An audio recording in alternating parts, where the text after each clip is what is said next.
morning, everybody. This week we're talking about that Jesus never said, "You get what you deserve," and that just takes my mind immediately to hundreds of movies that I've seen where you know who the bad guy is. They've done something wrong. They're going to continue to do wrong and get away with it and get away with it all the way up until the end, and then you have the climax of the plot, and they get what they deserve, and there's a happy ending. And everybody walks away feeling good because the bad guy got what they deserve. I think that parallels somewhat to what Jesus was saying in his parable, and this is from Luke chapter 15, and how we should approach situations like that. In situations in our own life where we see people have gone astray or people have done bad things and nothing bad happens to them. Or we feel like we've done all the right things, but nothing good has happened to us. And so how do we react when we see good things happen to bad people and we don't get what we feel like we just and rightly deserve? So in Luke chapter 15, Jesus is being confronted by the Pharisees and scribes, who see that Jesus is gathering with and talking with the tax collectors and the sinners and people that are known to be viewed as bad people. And why does he do that? Because Jesus came to save the lost. And so we see, you've probably heard this and are familiar with this, but this is the parable of the prodigal son. And I think all of us can relate at some point in our life to each of the sons, both the one who strayed and both the one who has stayed and been faithful and have been on both sides of that situation. So we see it starts here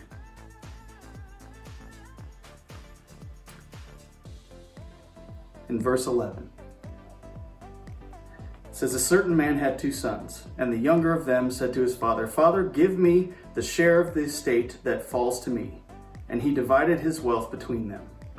And not many days later, the younger son gathered everything together and went on a journey into a distant country, and there he squandered his estate with loose living. Now when he had spent everything, a severe famine occurred in that country, and he began to be in need. And he went and attached himself to one of the citizens of that country, and he sent him into the fields to feed the swine. And when he was longing to fill his stomach with the pods that the swine were eating, and no one was giving anything to him. But when he came to his senses, he said, 'How many of my father's hired men have more than enough bread, but I am dying here with hunger? I will get up and go to my father, and will say to him, Father, I have sinned against heaven and in your sight. I am no longer worthy to be called your son. Make me as one of your hired men.'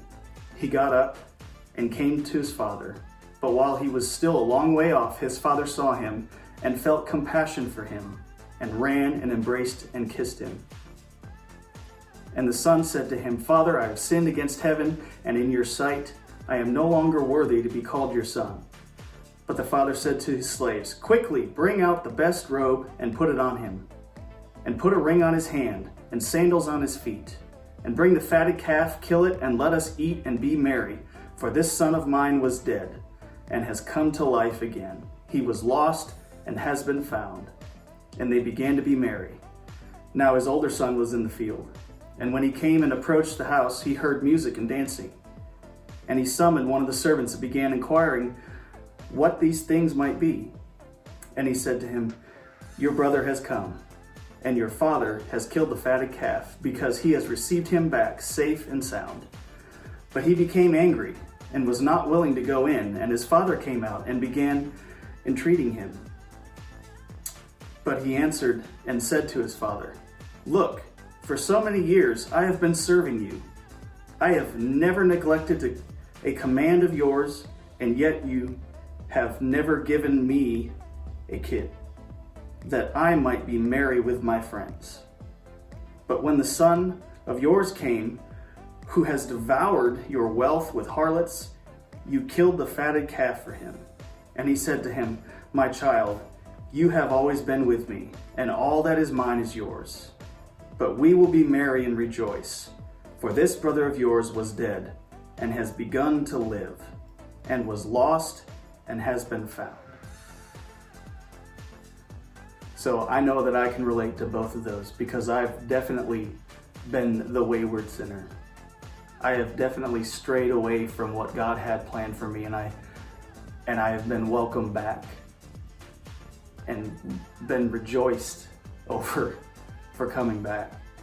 I've also been the one who's thought he was faithful for years and years and years and didn't see the reward that I thought I should have received.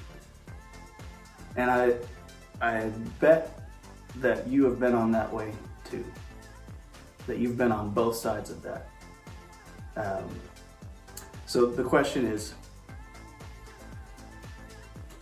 did the wayward son, the prodigal son, did he deserve to be taken back into his father's house and celebrated as one who was lost but now is found?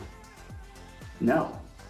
In all rights, the father could have sent him away and said, "You made your choice. We're done with you. You have parted ways with our family." And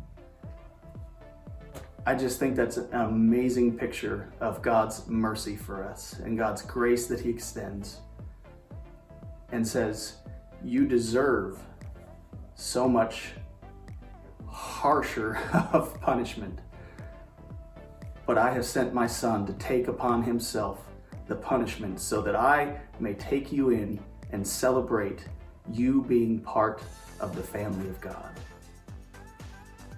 And so we should rejoice when we see people come back. When we have family members who have strayed for years and years and we see them come back, do we hold it against them? No.